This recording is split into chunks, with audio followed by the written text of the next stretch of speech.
Hi ஸ்டார்டிங்லங்க நூத்துக்கணக்கான வருஷத்துக்கு முன்னாடி ஐந்தீவுங்கிற ஒரு பகுதியில பெருமாச்சிங்கிற ஒரு ஏரியாவை காட்டுறாங்க. அங்க இருக்கிற ஒரு வயசான பாட்டி நைட் உட்கார்ந்துகிட்டு இருக்க குழந்தைகளுக்கு எல்லாம் ஒரு கதை சொல்லுது. என்னன்னா, இந்த உலகத்திலேயே மர்மமான விஷயம் மனுஷங்களுடைய வாழ்க்கை. ஒரு விஷயம் நடக்கும்போது எங்க நடந்துச்சு, எப்படி நடந்துச்சு, யார் கூட நடந்துச்சுங்கிறது மட்டும் தான் நமக்கு தெரியும். எதுக்காக நடந்துச்சுங்கிற விஷயம் மேல இருக்கிற நிலாவுக்கு தான் தெரியும் சொல்லிட்டு மேல இருக்கிற நிலாவை கை காட்ட வருஷங்கள் நகருது. 2024க்கு வர இந்தியன் பார்டர்ல இருக்கிற Russian private tactical biomedical research சென்டருக்கு வந்தோம்னாங்க.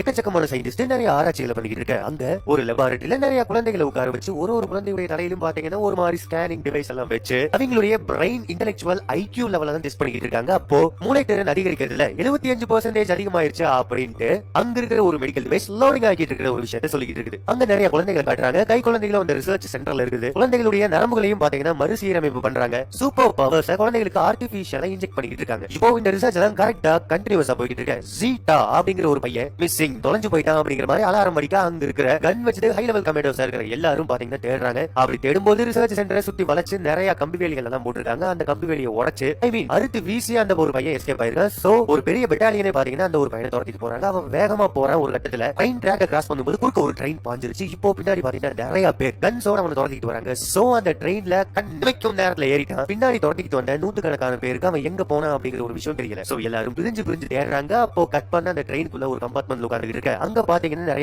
கறி கிடைக்குதுங்க. நிலக்கரி இருக்குங்க கருப்பு கலர்ல அது கிடைக்குது. சோ கிடைச்ச அந்த நிலக்கரியை வச்சு ட்ரெயின்ல ஒரு டிராயிங் வரையறான். அப்படி அந்த பையன் டிராயிங் வரைஞ்சிட்டு இருக்க பல நூறு வருஷங்களுக்கு முன்னாடி நடந்த சில பல கிளிப்பிங்ஸ் நமக்கு டப்புன்னு காட்டுறாங்க. என்னதான் அப்படி வரைஞ்சிருக்கான்ட்டு ஜூம் போக நம்ம ஹீரோவோட ஃபேஸ வரைஞ்சு அவருக்கு மேல அப்படியே படுத்துக்கிட்டான். பண்ண கோவா போக அங்க ஒரு டிஜிபி இருக்காரு. அவருக்கு பாருங்க அவங்களால முடிக்க முடியாத ஒரு விஷயத்தை பிரைவேட்டா ஒரு பவுண்டரி குரூப்புக்கு கொடுத்து அவங்களை பிடிக்க சொல்றாரு. அந்த பவுண்டரி குரூப்ல பாத்தீங்கன்னா ஒரு லீடர் ஒரு அசிஸ்டன்ட் இருக்காங்க. அந்த லீடர் வேற யாரும் இல்ல நம்ம ஹீரோ. ஜம்முன்னு எல்லாரையும் ஃபைட் பண்ற மாதிரி ஒரு என்ட்ரியை கொடுத்து யாரை பிடிக்க வந்தாங்களோ அந்த ஒரு நபரை பிடிச்சிட்டு போக பின்னாடியே பாத்தீங்கன்னா இன்னொரு கார் வேகமா வருது. அதுல ஹீரோவினோட அசிஸ்டன்ட் இருக்காங்க. சொல்ல போனா நம்ம ஹீரோக்கும் ஹீரோயினுக்கும் லைட்டா டிஷும் ஹீரோ பிடிச்ச ஒரு கேஸ் நான் தான் பிடிச்சேன்னு சொல்லி எனக்கு பணம் வேணும்ட்டு எப்பவுமே பிரச்சனை பண்ணுவாங்க. என்னதான் பிரச்சனை ஏன் இப்படி நடக்குதுன்னு பார்த்தோம்னா, ஒரு காலத்துல ரெண்டு பேரும் லவ்வர்ஸா இருந்திருக்காங்க. அதற்காக ஒரு சாங் அந்த சாங் முடியறப்ப அதிகமா யாரு ட்ரிங்க்ஸ் அடிக்கிறாங்கன்னு ஒரு போட்டி. அதுல பாருங்க ஹீரோயின் தோத்துறாங்க. நம்ம ஹீரோ ஓவரா கமெண்ட் அடிக்கிறாரு. So breakup. இப்படி பிரேக்கப் ஆனதுல இருந்து எப்போ நம்ம ஹீரோ ஒரு கேஸ் எடுக்கிறாரோ அந்த கேஸ்ல எல்லாம் வேணும்னு நம்ம ஹீரோயின் வந்து இந்த ஒரு கேஸ் நம்ம ஹீரோ விட மாட்டாரு. இது ஆக்சுவலா நடந்துட்டே தான் இருக்குங்க. இப்போ இந்த ஒரு கேஸ் முடிஞ்சு போச்சா கட் பண்ண ரிசர்ச் சென்டர்ல தப்பிச்சு ஒரு பையன் இருக்கான் பாருங்க. அந்த பையனோட நரம்பு மண்டலத்தை ட்ராக் பண்ண அந்த நரம்பு மண்டலத்துடைய அசைவெல்லாம் வச்சு பார்க்க கோவால இருக்காங்க ஒரு விஷயம் தெரிய வந்திருக்கு. இப்போ இந்த ரிசர்ச் சென்டர்ல ஒரு கமாண்டர் இருக்காரு. தப்பிச்சு போன ஜீடாவுடைய நரம்பு அமைப்போட அவனுடைய தலை வேணும்னு சொல்றாரு. இங்க இருக்கிற எல்லாத்துக்கும் ஒண்ணுமே புரியல. என்னன்னா, இந்த ஜீடாங்கிற பையன் பிறந்ததுல இருந்து இங்கதான் வளர்ந்துகிட்டு இருக்கான். வெளி உலகத்துல யாரையுமே அவனுக்கு தெரியாது. அப்படி இருக்கும்போது கோவாக்கு யார தேடி போயிருப்பான்னு உள்ள இருக்கிற எல்லாருக்கும் ஒரு குழப்பம். இந்த மாதிரி குழப்பத்துக்கு கமாண்டர் என்ன சொல்றாரு, அவனோட அந்த கதை அவன் உருவாக்கப்பட்ட நாள்ல இருந்துதான் உனக்கு தெரியும். ஆனா அவனுடைய நரம்போட வடிவமைப்பு இருக்குல்ல, அது காரணம் இல்லாம எதையுமே செய்ய வைக்காது. சோ கோவா போயிருக்காங்கிற பட்சத்துல அங்க ஒரு காரணம் இருக்கும். ஆனா யார தேடி போயிருப்பான்னு யோசிக்கும் போதே கட் பண்ண கோவாக்கு போன ஹீரோக்கு பாத்தீங்கன்னா அடுத்ததா ஒரு வேலையை கொடுக்குறாரு நம்ம டிஜிபி. பேரு ஜிட்டு. ஜிட்டுவோட அண்ணன் பாத்தீங்கன்னா பாம்பேல ரொம்ப பெரிய கையாமா. அவனுக்கு தெரியாம ஜிட்டுவை கூட்டிட்டு வரணுங்கிற மாதிரி சொல்ல நம்ம ஹீரோ பிரான்சிஸ் ஜிட்டுவோட ஆளுங்க எல்லாத்தையுமே அடிச்சு அவன் எங்க இருக்கான்னு கண்டுபிடிச்சு நேரா ஒரு பிரைவேட் போட்டுக்கு போக பயப்புள்ள தண்ணி மப்புல சுத்தியும் ஒரு 10-15 லேடிஸோட கிடக்குது.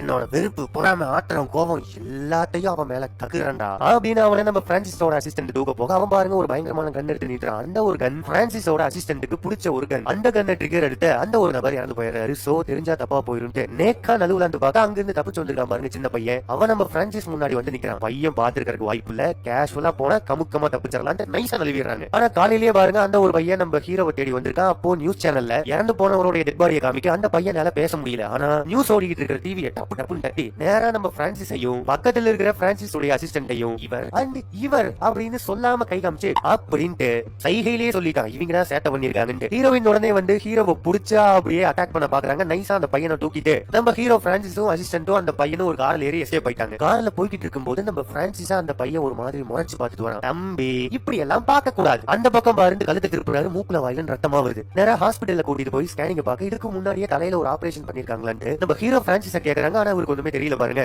அப்பதான் டாக்டர் ஒரு விஷயத்த சொல்றாங்க. என்னன்னா, ஏற்கனவே ஒரு ஆபரேஷன் பண்றாங்க. இந்த பையனுடைய மண்டையோட கலத்திருக்காங்க. ஐ மீன் ஓபன் பண்ணிருக்காங்க. இந்த ஸ்கேன் பாத்துட்டாங்க பாத்தீங்களா. இவங்க ஒரு ரேடியோலஜிஸ்ட். இவங்களுக்கு என்ன தெரியுதுன்னா, இந்த பையனோட பிரெயின் செல்ஸ்ல ஏதோ ஒரு அப்நார்மலான ஆக்டிவிட்டி இருக்கிறத கண்டுபிடிக்கிறாங்க. அது மட்டும் இல்லாம அந்த பிரெயின் செல்ஸ் இந்த பையனுக்கு ஏதோ ஒரு ஆர்டர் கொடுக்குறதும் கண்டுபிடிக்கிறாங்க. சோ இது ஒரு நார்மல் ஆக்டிவிட்டிக்கான மாதிரி கிடையாது. நாளைக்கு காலையில கூட்டிட்டு வாங்க நியூரோ சீஃப் டாக்டர் பார்த்தாங்கன்னு சொல்லி அனுப்புறாங்க. அப்போ ஹீரோ பிரான்சிஸ் தன்னுடைய வீட்டுக்கு ஆண்டி வேலை இருக்கும்போது நேரா டிஜிபி கால் பண்ணி டெட் பாடி கிடந்த இடத்துல சிசிடிவி கேமரால நீ ரெக்கார்ட் ஆயிருக்கு, அதை நான் அழிச்சிட்டேன். ஆனா அந்த இறந்து போனவருடைய அண்ணன் இருக்காரு பாருங்க, அவருக்கு ஒரு சின்ன பையன் சாட்சி ஆயிருக்காங்க ஒரு விஷயம் தெரியுது. சோ எந்த நேரம் வேணாலும் உங்களை தேடி வரலாம், ஜாக்கிரதையா இருந்து ஒரு நியூஸ் ஒன்னு சொல்லிடுறாரு. வீட்டுக்கு வர அந்த பையனை டேக் கேர்ல வச்சிருக்காரு. ஆனா பாருங்க அசிஸ்டன்ட் என்ன சொல்றாருன்னா, இந்த பையனை விட்டுட்டு நம்ம எஸ்கேப் ஆயிரலாம், நமக்கு சேஃப்டின்னு சொல்ல. ஆனா நம்ம ஹீரோக்கு அந்த பையனை விட்டுட்டு வரக்கு மனசே இல்ல, என்னமோ ஒரு மாதிரி ஃபீலிங்கா இருக்குது. அந்த பையன் கூடவே இருக்கணும்னு எனக்கு தோணுதுன்னு சொல்லிட்டு இருக்க. உள்ள வந்து பார்த்தா அந்த பையனை காணோம். திரும்பி பார்க்க செவுத்துல ஒரு டிராயிங் வரைஞ்சிட்டு இருக்காரு. நிறைய கப்பல் வர மாதிரியும் எக்கச்சக்கமான போர் நடக்கிற மாதிரியும் அந்த பெயிண்டிங் சொல்லுது. அப்படி அந்த பெயிண்டிங் பார்த்து நிக்கும் போதே படபடபடன்னு அந்த ஒரு போர் சீன்ஸோட கிளிப்ஸை டக் டக் டக்னு காட்ட அந்த பையன் நேரம் நம்ம ஹீரோ பிரான்சிஸோட கையெடுத்து தன்னுடைய தலை மேல ப்ராமிஸ் பண்ற மாதிரி வைக்க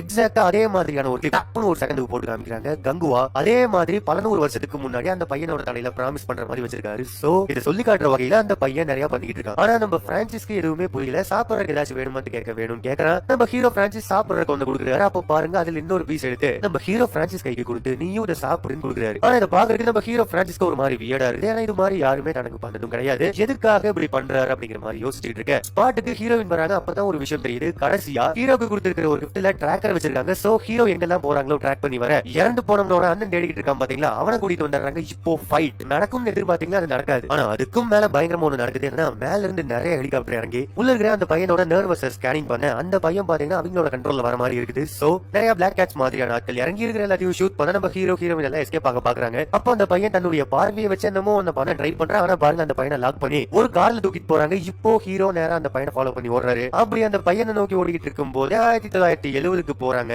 ரோமானிய பேரரசர் பாத்தீங்கன்னா ஹிந்துஸ்தான போர் புடிச்சு ஆட்டு வைக்கணுங்கிற மாதிரி 25,000 படை வீரர்களோட நடு கடல்லயே பாத்தீங்கன்னா முகாம் அமைச்சு இருக்காரு. ஆக்சுவலா நடு கடல்லயே கப்பல்லயே தங்கிட்டு வந்துட்டு இருக்காங்க. ஆனா அப்படி படையெடுத்து போறதுக்கு நிலப்பரப்பு தேவைப்படுது. சோ ஒரு லேண்ட் வேணும். அங்க இருந்தா தான் இவங்களுடைய படையெல்லாம் வச்சு போர்க்கருவி எல்லாம் செஞ்சு ஒரு போருக்கு ஆயத்தமா இருக்கு, பெட்டரா இருக்குன்னு பாக்குறாரு. அப்போ பாரதத்தை சுத்தி இருக்கிற ஒரு நல்ல ஒரு நிலப்பரப்பு பாக்கலாங்கிற போது ஐந்தீவு அவர் கண்ணுக்கு போடுது. ஐந்தீவு அப்படிங்கிறது என்னன்னா பாரதத்துக்கு ஒத்தியும் ஒட்டாம இருக்கிற அந்த தீவுகள் மண்டையாறு, வெங்காடு, முக்காடு, அரட்டி, பெருமாச்சி, இந்த 5 தீவோட தொகுப்பு தான் ஐந்தீவு. மண்டையாறுல மண்டான்ங்கிற குரூப்பா ஆண்டுட்டு வராங்க. என்னன்னாங்க கடல்ல இருந்து வர நீர், அதுல இருந்து வர மலைகள், அந்த நீரை சார்ந்து இருக்கிற பகுதி எல்லாமே பாத்தீங்கன்னா இந்த ஒரு ஏரியாவுக்கு உட்பட்டதாகும். இவங்களுக்கு கப்பல் செய்யறது தான் மெயின் தொழில். நெக்ஸ்ட் வெங்காட பத்தி பார்த்தோம்னா பனியால சூழப்பட்ட காடுகளை கொண்டதான் இந்த வெங்காடு. இந்த வெங்காடுல உயிரை கொள்ற போர் கருவிகளுக்கும் உயிரை காப்பாற்றுற மூலிகைகளுக்கும் ஈடு இணை எதுவுமே கிடையாது. இப்போ முக்காடு பத்தி பார்க்க 3 காடு சேர்ந்ததா இந்த முக்காடு. இந்த முக்காடுல இருக்கிறவங்களோட தொழில பார்த்தோம்னா வேட்டையாடுறது, இன்னொன்னு கவி பாடுறது, அதாங்க பாட்டு பாடுறது. அப்படியே நம்ம அரட்டிக்குள்ள போக இரும்பு மலையும் செம்மண்ணும் தான் இந்த அரட்டியுடைய நிலம். இவங்க எல்லாத்துக்கும் கொலை பண்றதுதான் கொலை தொழிலாவே இருந்துகிட்டு இருக்குது. என்னன்னு பார்க்க இந்த அரட்டியில் இருக்கிறவங்களுக்கு வழிபாட்டு தெய்வம் பார்த்தோம்னா ஒரு மரம். அந்த மரத்துக்கு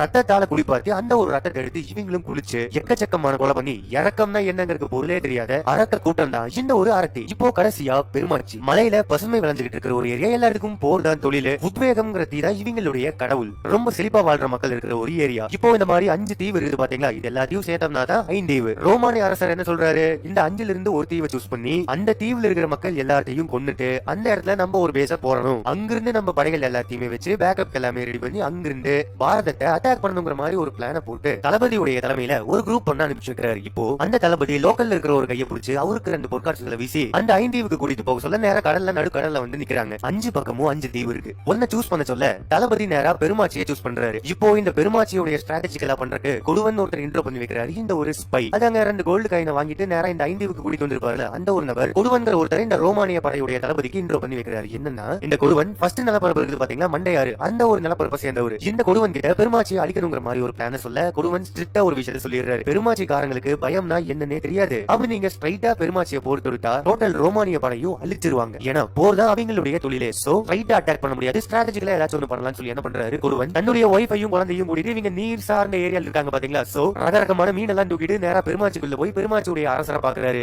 இப்படி ஒரு ஃப்ரெண்ட்லி அட்டையரா ஃபேமிலி ரீயூனியனுக்கு வந்த மாதிரி காட்டிட்டு எங்க ஊர்ல ஒரு பெரிய கப்பல் செய்ய வேண்டிய ஒரு வேலை வந்துருக்குது. சோ ஆட்கள் பற்றாக்குறை இருக்குங்காட்டி பெருமாச்சியில இருந்து 100 பேர்த்த கொடுங்கன்னு சொல்லி கேட்க பெருமாச்சியுடைய அரசர் நேரா ஒரு 100 பேர்த்த அனுப்பி விடுறாரு. அப்போ என்ன பிளான்னா இந்த கொடுவன் ஃபேமிலியோட போயிருப்பாருங்க, அதாவது ஒய்ஃபையும் பையனையும் கூட்டிட்டு போயிருப்பாருங்க. சோ என்ன பண்றாருன்னா அவங்களுக்கு இந்த ஒரு விஷயம் தெரியக்கூடாதுங்கிறதுக்காக நடுவுல ஒரு அனிமல் அடிபட்ட மாதிரி கொண்டு வந்து வச்சிருக்க இந்த கொடுவனோட ஒய்ஃப் அந்த ஒரு விலங்குக்கு ட்ரீட்மெண்ட் பாக்குறதுக்காக உட்கார்ந்துறாங்க. இப்போ 100 பேரை கூட்டிட்டு நடு காட்டுக்குள்ள போய்கிட்டு இருக்க பெருமாச்சி மக்களுக்கு எல்லாரும் வேலை செய்ய போறதா நினைச்சிட்டு இருக்காங்க. சோ கேஷுவலா வந்துகிட்டு இருக்காங்க. இப்போ நெடுங்காட்டோட மைய பகுதியில் இருக்க கரெக்டா தன்னுடைய கையில் இருக்கிற ஒரு சங்க வச்சு வினோதமான சிக்னல் ஒண்ணு கொடுக்குறாரு. பதுங்கி இருந்த இவருடைய இனத்து ஆளுகள் எல்லாருமே நேரா பெருமாச்சி மக்கள் மேல அட்டாக் பண்ணி இருக்கிற எல்லாத்தையும் கொடூரமா கொள்றாங்க. ஆக்சுவலா அந்த ரோமானிய தளபதி என்ன சொல்லியிருப்பாருன்னா ஒருத்தங்களுடைய வலது கை ரைட் ஹேண்ட கொண்டாட சொல்லியிருப்பாரு. அப்படி 100 ரைட் ஹேண்ட கொண்டாந்தாங்கன்னா ஒருத்தருக்கு 2 பொற்காசு. சோ 100 பேர்த்தோட டெட் பாடியோட ரைட் ஹேண்டுக்கு 200 பொற்காசுகள் தரேன்னு சொல்லியிருப்பாரு. இப்போ இருக்கிற எல்லாத்தையும் கொடூரமா கொண்டு அவங்களுடைய ரைட் ஹேண்ட கட் பண்ணி நேரா நடு கடலுக்கு கொண்டு போறாங்க. 200 பொற்காசுகளை வாங்கி தத்தன கையையும் நடு கடல்ல தூக்கி வீச அத்தனை பேருடைய கையும் நடுக்கடல்ல நடக்குது. திரும்பவும் அடுத்த நாள் போய் 100 பேர் எனக்கு பத்தல, இன்னொரு 100 பேர் கொடுங்கன்னு பெருமாச்சியோட அரசனை கேட்க, சரி குடிது போன்னு சொல்லி 100 பேர் அனுப்புறாங்க. அப்போ நம்ம குடுவனோட வைஃபுக்கு ஒரு டவுட், கையில வச்சிருக்கிற தங்க காசெல்லாம் எப்படி வந்துச்சுன்னு சொல்லி. ஆனா பாருங்க, அந்த பொண்ணுகிட்ட உண்மையை சொல்லாம நீ பெருமாச்சிலேயே இருன்னு சொல்லி அந்த பொண்ணு பெருமாச்சியில விட்டுட்டு 100 பெருமாச்சி வீரர்களோட நடு காட்டுக்குள்ள போறாரு. அப்போ குடுவன் சிக்னல் கொடுக்கலாமாங்கிற மாதிரி யோசிச்சு நடந்துகிட்டு இருக்க, பின்னாடி இருந்து பெருமாச்சியோட வீரர்கள் கிட்ட இருந்து ஒரு வாய்ஸ், இந்த இடம் சரியா இருக்குமா அப்படின்ட்டு ஒரு வாய்ஸ் கேட்க, குடுவனுக்கு ஒண்ணுமே புரியல, என்ன இப்படி கேக்குறாங்க அப்படின்ட்டு. இருக்கிற 100 வீரர்களும் குடுவனை நோக்கி கொலவெறியோட பாத்துக்கிட்டு இருக்காங்க. என்னன்னா நேற்று நடந்த ஒரு சின்ன பிளாஷ்பேக் காட்டுறாங்க. அந்த 100 பேர்ல ஒருத்தர் பார்த்தோம்னா எஸ்கேப் ஆகி மரத்துல உட்கார்ந்து இருப்பாரு. அப்போ இந்த குடுவன் என்ன சொல்லுவாருன்னா, எல்லாத்தோட வலது கையை வெட்டிட்டு இருக்கிற டெட் பாடி எல்லாம் ஒரே இடத்துல குவியலா போடுங்கன்னு சொல்லிருப்பாரு. இப்போ ஓரமா ஒளிஞ்சு இந்த விஷயத்தை பாத்துக்கிட்டு இருக்காருல, அந்த ஒரு நபர் தன்னுடைய வலது கையை வெட்டி தூக்கி வீசிடுறாரு. உனத்தோட பணமா வந்து படுத்துக்கிறாரு. எல்லாரும் எந்திரிச்சு போனதுக்கு அப்புறம் இவரு நேரா பெருமாச்சிக்கு ஓடி வந்து நடந்த எல்லாத்தையுமே சொல்லிட்டாரு. சோ அடுத்த டைம் குடுவன் இங்க வந்தானா இப்படி அவனை மாஸ்டர் பிளான் பண்ணி மடக்கிடலாம்னு சொல்லி பிடிக்க வந்துகிட்டு இருக்க நேரத்துல இப்போ பிடிச்சிட்டாங்க. உன்னை அட்டாக் பண்றதுக்கு எங்க குரூப்ல ஒருத்தர் வந்துகிட்டு இருக்காரு அப்படின்ட்டு பெருமாச்சி அரசனுடைய பெருமை எல்லாம் சொல்லி, இந்த கங்குவன் அப்படிங்கிற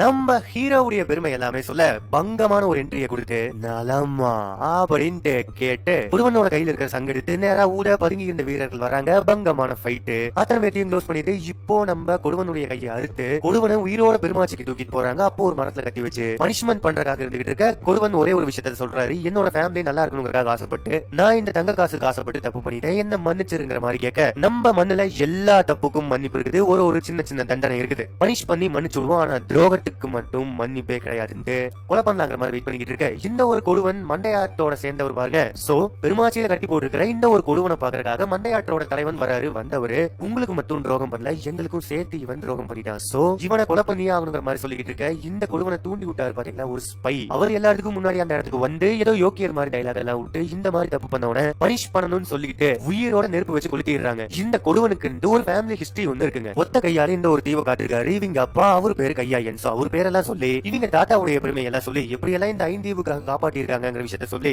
அந்த வம்சாவளியில வந்த என்ன நெருப்பு வச்சிருக்கீங்கல்ல, சோ இந்த நெருப்பு கங்கா உன்னையும் கொளுத்துண்டு ஹீரோவை பார்த்து ஒரு சாபம் விடுறாரு. சரியெல்லாம் கிளம்பலாங்கிற மாதிரி பாத்துக்கிட்டு இருக்க இந்த கொடுவனை கொண்டா மட்டும் பத்தாது, கொடுவனுடைய ஃபேமிலியை கொல்லணும்ட்டு அந்த கொடுவனுடைய தலைவரும் சொல்றாரு, பெருமாச்சியுடைய அரசனான நம்ம கங்கனுடைய அப்பாவும் சொல்றாரு. கூடவே டோட்டல் ஊரு சேர்ந்துகிட்டு அவங்க ஃபேமிலி அடிக்க சொல்றாங்க. ஆனா பாருங்க, அந்த ஒரு பொண்ணு நம்ம ஹீரோவை அண்ணா அண்ணான்னு சொல்லி கூப்பிட்டு நேரா அவருடைய பையன் இருப்பாரு பாத்தீங்களா, அவரை வேகமா எடுத்து ஓடி போய் நம்ம ஹீரோவோட கையில புடிச்சு கொடுத்துட்டு, என்ன நடந்தாலும் என்னோட பையனோட உயிரை காப்பாத்தி என் பையனை காப்பாத்துவீங்கன்னு எனக்கு சத்தியம் செஞ்சு கொடுங்கன்னு சொல்லிட்டு அந்த பையனை ஹீரோவோட கையில புடிச்சு கொடுத்துட்டு நெருப்புல குதிச்சிடுறாங்க அந்த ஒய்ஃப். தப்பு செஞ்சவனை தான் தண்டிக்கணும், அவங்க வம்சத்துக்கு சாராருன்னு சொல்லி இவங்க யாரையும் கொல்லக்கூடாதுன்னு ஹீரோ பேசிக்கிட்டு இருப்பாரு. ஆனா அந்த கேப்ல இந்த விஷயம் எல்லாம் நடந்துருச்சு. இப்போ ஊருக்கு மத்தியில ஓபன் ஸ்டேட்மெண்டா கொடுக்குறாரு நம்ம ஹீரோ, இந்த பையன் என்னோட பையன் சொல்லி. இப்போ அந்த ரோமானியர் படையை பத்தி பெருமாச்சியோட குரூப்புக்கு தெரிய வருதுங்க. சோ பெருமாச்சி அரசன் என்ன சொல்றாரு, சீக்கிரமா இதுக்கு ஒரு முடிவு கட்டணுங்கிற மாதிரி பேசிக்கிட்டு இருக்க இப்போ புதுசா வந்திருக்கிற அந்த கொடுவனுடைய மகனை பாத்தீங்கன்னா ஊர்ல இருக்கிற மத்த குழந்தைகளை ஏத்துக்க மாட்டேங்கிறாங்க. துரோகியோட பையன் சொல்லிக்கிட்டு இருக்க குழந்தையோட மனசு கடவுளுக்கு சமம்னு சொல்றாங்க. ஆனா அந்த மனசு பெருசாகும் போது வஞ்சகம் துரோகம் பொறாமை போட்டி எல்லாம் சேர்ந்து அந்த உள்ளுக்குள்ள இருக்கிற கடவுளை கொன்னுருச்சு. சோ இந்த மாதிரி கடவுளை நம்ம கொல்லக்கூடாது, குழந்தையா நல்ல பாசிட்டிவா சொல்லி வளர்க்கணுங்கிற மாதிரி சொல்ல எல்லாரும் அந்த பையனை ஏத்துக்கிறாங்க. அந்த பக்கம் அரட்டிக்குள்ள போக உதிரன்கிற ஒருத்தர் அரசரா இருக்காரு. அவருக்கு 3 பசங்க இருக்காங்க. ரொம்ப டெரரான ஆளுக பாருங்க. வரும்போதே ரத்தத்துல குளிச்சுட்டு 2 பேர்த்த கொண்டுட்டு வந்துட்டு இருக்கு. அந்த ஒரு ஸ்பை ரோமானிய தளபதியை கூட்டிட்டு வந்து பெருமாச்சி குரூப்பை கொல்றதுக்கு தான் சமயம், அது மட்டும் இல்லாம அவங்களை கொன்னா தங்க காசும் கிடைக்குங்கிற மாதிரி நேரா நம்ம உதிரன் கிட்ட வந்து சொல்ல, பெருமாச்சியுடைய குரூப் அழிக்கிறதுக்கு இதுதான் ரொம்ப நமக்கு சரியான டைம். சோ பணத்துக்கு பணமும் ஆச்சு, நமக்கு பதவிக்கு பதவியும் ஆச்சு, நம்மளுடைய நிலப்பரப்பும் நல்லா பெருத்துங்கிற மாதிரி சொல்ல உதிரன் போருக்கு ஓகே சொல்றாரு. ரோமானியர்களோட நேரா கை கொடுத்துட்டாரு. இப்போ இந்த ஸ்பை இருக்காரு பாருங்க, 25,000 ரோமானிய வீரர்கள் நேரா நம்ம அரட்டிக்குளத்தோட சேர்ந்துட்டாங்க. அந்த 2 குரூப்பும் சேர்ந்து நம்ம பெருமாச்சி மேல போர் தொடுக்க போறாங்கன்னு, நாம சரண்டரான எல்லாத்தையும் காப்பாத்திடலாங்கிற மாதிரி நேரா நம்ம ஹீரோ கிட்ட வந்து சொல்ல, சரண்டருங்கிறது நம்ம பெருமாச்சி மண்ணுக்கு ஓகே ஆகுமா, ஒரே வார்த்தை போர் அப்படின்னு பதில் அளிச்சு இருக்கிற எல்லா பெருமாச்சியில இருக்கிறவங்க கூப்பிட்டு நாம போர் செய்ய போறோம்னு சொல்ல எல்லாரும் போருக்கு ரெடி ஆகுறாங்க. இந்த பக்கம் உதிரன் என்ன பிளான் பண்றாருன்னா, பெருமாச்சி ஊர்ல இருக்கிறவங்களுக்கு நெருப்பு தான் கடவுள், போர் வந்துச்சு அப்படின்னா அந்த போருக்கு முன்னாடி நேரா ஒரு நைட்டு நெருப்பேத்தி சாமியை கும்பிட்டு இருக்கிற எல்லாருமே வெப்பன்ஸ் இல்லாம நீராடுறதுக்கு நீர்நிலைக்கு போவாங்க. அந்த நேரத்துல வெப்பன்ஸ் இல்லாம இருக்கும்போது நாம உள்ள பூந்து எல்லாத்தையும் கொல்லணுங்கிற மாதிரி பிளான் போட இப்போ சாங் ஆதி நெருப்பே காடி முடிச்சு நேரா எல்லாரும் வெப்பன்ஸ் எல்லாம் வச்சுட்டு உள்ளுக்குள்ள இறங்க காட்டு வழிக்குள்ள நடந்து போறாங்க. இருக்கிற அந்த வில்லனோட அரட்டிக்குள்ள ஆட்கள் இருக்காங்களா, எல்லாரும் மரத்துக்கு மேல இருந்து அட்டாக் பண்றதுக்காக காத்துக்கிட்டு இருக்காங்க. ஒருத்தர் மிஸ் ஆக ஹீரோ கடிச்சு இருக்கிற மரத்தை எல்லாம் ஸ்மெல் பண்ணி பாக்குறாங்க. மண் வாசனை மலை வாசனையோட ரத்த வாசனை அடிக்குதுன்னு சொல்ல மேல இருந்து எக்கச்சக்கமான பேர் இறங்குறாங்க. ஏற்கனவே ஒரு வியூகத்தை வச்சு வச்சிருக்க டப்புன்னு ஒரு மரத்தை எடுத்து இருக்கிற எல்லாத்தையும் பயங்கரமா அட்டாக் பண்ண பங்கமான ஃபைட். அப்போ உன சின்ன பையன் ஓடியாரா, தூரமா ஓடி போய் என்னோட வாள் எடுத்துட்டு வந்து நம்ம ஹீரோ சொல்றாரு, ஃபைட் பண்ணிக்கிட்டு இருக்காரு. நம்ம வில்லன் உதிரனோட 3 பசங்கள்ல 2 பசங்க இங்க வந்திருப்பாங்க. அதுல ஒரு பையனை கொண்டுட்டாரு. இப்போ இன்னொரு பையனை கொல்றதுக்கு வாள் எடுத்துட்டு வர சொல்ல நேரா அந்த குட்டி பையன் ஓடியாந்து நம்ம குடுவனோட பையங்க நேரா ஜம்ப் பண்ணி நம்ம ஹீரோவோட ஷோல்டர்ல இறக்கிட்டான். என்னன்னா தன்னுடைய தன்னுடைய அப்பாவை கொண்டவனை படுத்திக்கிறதுக்காக அப்படின்னு சொல்லிட்டு ஹீரோவுக்கு துரோகம் பண்ண சின்ன பையனை ஓரமா வச்சுட்டு அந்த கட்டி எடுத்து அந்த உதிரனோட இன்னொரு பையனையும் தூக்கி வெட்டி வீசி போருக்கு ரெடி ஆகியாச்சு அப்படின்னு சொல்லிக்கிட்டு இருக்க நேரா போட்ல எல்லாம் ஷிப்ல எல்லாம் பாத்தீங்கன்னா உதிரனுடைய ஆட்கள் வந்துகிட்டு இருக்காங்க. அப்போ நம்ம கங்குவாவுடைய அந்த மெசேஞ்சர் பறவை அனுப்பி ஒரு மெசேஜ் சொல்றாரு, என்னன்னா இன்னையிலிருந்து 8வது நாள் பெருமாச்சிக்கும் ஆரத்திக்கும் போர், இப்படி கங்குவா அப்படின்னு சொல்ல 2 குரூப்புக்கும் போர் வரப்போகுது. என்ன ஆக போகுதுன்னு நினைச்சுக்கிட்டு இருக்க இன்டர்வல். அப்படியே செகண்ட் ஹாஃப் குள்ள போறது கொஞ்சம் முன்னாடிங்க. இப்பதான் நம்ம வீடியோவை ஃபர்ஸ்ட் டைம் பாக்குறீங்கன்னா February 30 நம்ம சேனலை சப்ஸ்கிரைப் பண்ணி பக்கத்திலேயே இருக்கிற பெல் ஐகான் அழுத்தினீங்கன்னா நிறைய காட்டுங்க. அதுல ஆளுங்கிற பட்டன் அழுத்தினீங்கன்னா தான் நம்ம படன்னு போடுற வீடியோவை நீங்க கடன்னு பார்க்க முடியும். சோ தவறாம பண்ணிக்கங்க. இப்போ நேரா செகண்ட் ஹாஃப் குள்ள போனா ஸ்டார்டிங்ல அந்த சின்ன பையனை கொல்லணுங்கிற மாதிரி பெருமாச்சியில எல்லாரும் முடிவெடுக்கிறாங்க. ஆனா பாருங்க, காட்டுக்குள்ள போய் அட்டாக் பண்ண வந்திருக்கிற அந்த பையனையும் நேரா நம்ம ஹீரோ புடிச்சு, உன்னோட பாயிண்ட் ஆஃப் வியூல நீ பண்றது கரெக்ட் தான், உன்னோட கையாலேயே நான் சாகுறேன், ஆனா அதுக்கு முன்னாடி இந்த பெருமாச்சியோட மக்களை காப்பாற்ற வேண்டிய பொறுப்பு என்னோட இருக்கு. நான் போர் முடிச்சு பெருமாச்சியை காப்பாத்திட்டு உங்ககிட்ட வந்து நிக்கிறேன். அப்போ உன்னோட கையால என்ன கொல்லுன்னு சொல்லி உன் கையால தான் சாவன்னு சொல்லி வாக்கு கொடுத்துறாரு. இப்போ ஊருக்குள்ள போக அந்த பையனை கொலை பண்ண பாக்குறாங்க. யாரையும் கொலை பண்ண விடமாட்டேன் நம்ம ஹீரோ சொல்ல அந்த பையனை வரும் விலங்குகள் இருக்கிற அந்த கருங்காட்டுல கொண்டு போய் விட சொல்றாங்க. அப்படி நான் தனியா விட மாட்டேன், ஏன்னா அவங்க அம்மாவுக்கு சத்தியம் பண்ணி கொடுத்துருக்கேன். அப்படி கருங்காடு போகணும்னா நானும் கூட போவேன்னு சொல்லி ஹீரோ போயிடுறாரு. ஆக்சுவலா அங்க போன யாரும் திரும்பி வந்ததா வரலாறே கிடையாது. ஏன்னா டெட்லி அனிமல்ஸ் வாழக்கூடிய அந்த ஒரு காடு. அப்ப அங்க போறாங்க, அங்க நிறைய அனிமல்ஸ் அட்டாக் பண்ண வருது. அத்தனை அட்டாக்லயும் நம்ம குட்டி பையன் அந்த ஹீரோ காப்பாத்துறாரு. இப்போ பாத்தீங்கன்னா 2 பசங்களோட டெட் பாடி நேரா நம்ம வில்லன் உதிரனுடைய கைக்கு போகுது. அப்போ பிறந்திந்தி பறவைகள் நேரா அந்த பிறந்த சாப்பிடறதுக்கு வரவே இல்ல. உன்ன கொண்ட கங்குவாவுடைய மண்டையோட இங்க வெப்பங்கிற மாதிரி சபதம் எடுக்கிறாரு. அதுக்கப்புறம் பறவை எல்லாம் வருது. இப்போ போருக்கு ரெடி ஆகிட்டு இருக்காங்க. அந்த பக்கம் ஒரு முதல்ல அந்த சின்ன பையனை நோக்கி வந்துகிட்டு இருக்க நேரா ஹீரோ இறங்குறாரு. வேற லெவல்ல ஃபைட் பண்ணி அந்த ஒரு முதலையை அட்டாக் பண்ணி கொள்றாரு. ரோமானிய படைகள் வந்து நாங்க பணம் கொடுக்குறோம், கொடுத்த பணத்துக்கு என்ன ஆச்சு, அந்த பெருமாச்சி மக்களை கொண்டீங்களா இல்லையான்னு கேட்டுக்கிட்டு இருக்க. இது தனத்துக்கான போர் இனி கிடையாது, இடத்துக்கான போர். என்னோட பசங்களை கொண்டுட்டாங்கல்ல, சோ கங்குவாவை நான் கொல்லுவேன், அதை தடுக்க யார் வந்தாலும் கொல்லுவேன் சொல்லிட்டு ரோமானிய வீரர்கள் எல்லாத்தையும் கொண்டுட்டு தங்கத்தை தூக்கி வீசிடுறாரு நம்ம உதிரன். இப்போ போர் நடக்கிற நேரத்துல கங்குவா நம்ம கூட இல்லையே, நேரா கருங்காட்டுக்கு போயிட்டாருன்னு சொல்லி பெருமாச்சியில் இருக்கிற மக்கள் எல்லாம் ஃபீல் பண்ணிட்டு இருக்க. அப்பம் பேச்ச மதிச்சிருந்தானா இங்க இருந்திருப்பான், ஆனா அவன் சத்தியத்துக்கு முன்னாடி நின்னுட்டான். ஒரு அம்மாவுக்கு நான் வாக்கு கொடுத்துட்டேன்னு சொல்லிட்டு நேரா காட்டுக்கு போயிட்டாரு. விடு பாத்துக்கலாம்னு சொல்லிட்டு கங்குவாவோட அப்பாவான பெருமாச்சியுடைய அரசர் பேசிக்கிட்டு இருக்காரு. அப்போ பெருமாச்சியில் இருக்கிற லேடிஸ் குரூப் வந்து வெங்காடுக்கு போய் மூலிகை எடுத்துட்டு வரன்னு போறாங்க. வெங்காடுனா ஃபுல்லா ஐஸ் மாடலா இருக்கும் பாருங்க. சோ எல்லாரும் ஸ்ட்ராட்டஜிக்கலா நேரா போயிட்டு இருக்காங்க. அப்போ அரத்தியில எல்லாரும் என்ன பிளான் பண்றாங்கன்னா கங்குவாவை சீக்கிரமா கொல்லணும், போர் வரைக்கும் வெயிட் பண்ணக்கூடாது. சோ போருக்கு முன்னாடியே கங்குவாவை கொல்லணும்னு ஒரு பிளான் போட்டு வராங்க. இப்போ வெங்காடுக்குள்ள வந்துகிட்டு இருக்கிற இந்த பொண்ணுங்களை வழிமறைச்சு 25 பொண்ணுங்களை 15 அரத்தி வீரர்கள் வழிமறைச்சு மேல இருக்கிற ஒரு இதை அறுத்துட்டு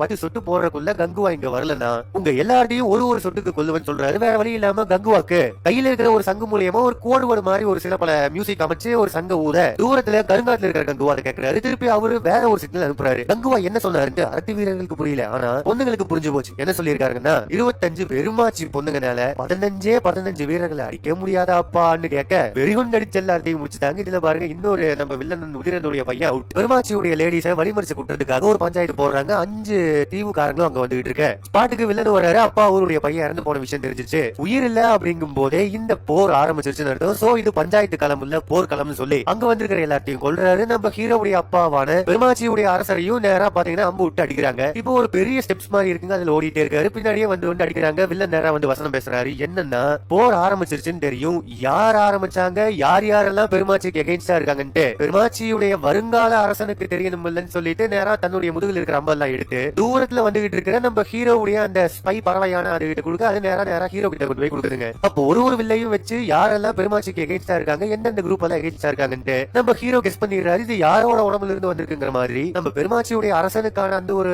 கிரீடம் மாதிரி ஒரு செயின் மாதிரி ஒன்று இருக்குங்க. அதையும் அந்த பறவை கிட்ட கொடுக்க ஹீரோ தெரிஞ்சுக்கிறாரு, அப்பா இறந்துட்டாரு, இனி அடுத்த அரசன்கிற பதவியில நாம தான், ஐ மீன் பெருமாச்சியை நாம தான் கைட் பண்ணணும்னு புரிஞ்சுக்கிறாரு. போருக்கு ரெடி ஆகிறாரு. இன்னைக்கு நைட்டே பாருங்க கடல்ல பெரிய படையோட நேரா பெருமாச்சியை எதிர்த்து வில்லன் வந்துகிட்டு இருக்காரு. அந்த பக்கம் பெருமாச்சியில எல்லாரும் ரெடியா நின்றுகிட்டு இருக்க. கருங்காட்டுல எக்கச்சக்கமான மக்கள் தீப்பந்தத்தோட நிக்கிற மாதிரி கப்பல்ல இருந்து பாக்குறதுக்கு தெரியுது. பெருமாச்சிக்காரங்க அங்க ஒளியிறது நமக்கு சாதனம் வேண்டாம், பயத்தை முதல்ல அவங்க கண்ணில் பாக்குறோம்னு நினைச்சிட்டு எல்லாரும் கருங்காட்டு பக்கமா கப்பலை திருப்புறாங்க. அப்ப பெருமாச்சியில இருக்கிற வீரர்கள் யாருக்குமே புரியல ஏன் கப்பல் அந்த பக்கம் திரும்புதுன்னு. அப்போ அங்க இருக்கிற ஒரு ஐயா ஒரே ஒரு விஷயத்த சொல்றாங்க, வானத்துல இடி இடிச்சதுன்னா கருங்காட்டுல விலங்குகள் சட்டம் கேட்க எதிரிகள் கப்பல்லாம் அருங்காட்டை நோக்கி திரும்பிச்சுன்னா ஒரே அர்த்தம் நம்ம கங்குவான்னு சொல்ல மரத்துல நிறைய கிளையில தீப்பந்தத்தை வச்சிடறாரு. தூரத்துல இருந்து பாக்குறதுக்கு ஆயிரக்கணக்கான மக்கள் அங்க இருக்கிற மாதிரி தெரிஞ்சிருச்சு. சோ பெருமாச்சிக்குள்ள போகாம தன்னோட உசர பணையை வச்சு வீரர்கள் எல்லாத்தையும் இந்த பக்கம் வர வச்சுட்டாரு. டைவர்ட் பண்ணி நம்ம ஹீரோ இந்த முட்டா பசங்களும் அதுக்கு நேரம் அங்க போயிடுறாங்க. வங்கமான ஃபைட் வேற லெவல்ல நடந்துகிட்டு இருக்க. அந்த கூடவே இருப்பான் பாத்தீங்களா குடுவனுடைய பையன், அந்த பையன் பாத்தீங்கன்னா நேரம் வாழை தூக்கி தொண்டு ஹீரோ கையிலேயே கொடுக்குறான். இப்போ இந்த பையன் ஹீரோ கூட சேர்ந்துட்டான். ஹீரோவை கொலை பண்ண மாட்டான், ஹீரோ கூடவே தோளோட தோல் நிப்பான். வேற லெவல்ல ஃபைட் நடந்துகிட்டு இருக்கு. அந்த பையனை நேரம் கப்பலுக்கு கூட்டிட்டு போறாங்க. இப்போ நேரம் கங்குவா அங்க வராரு.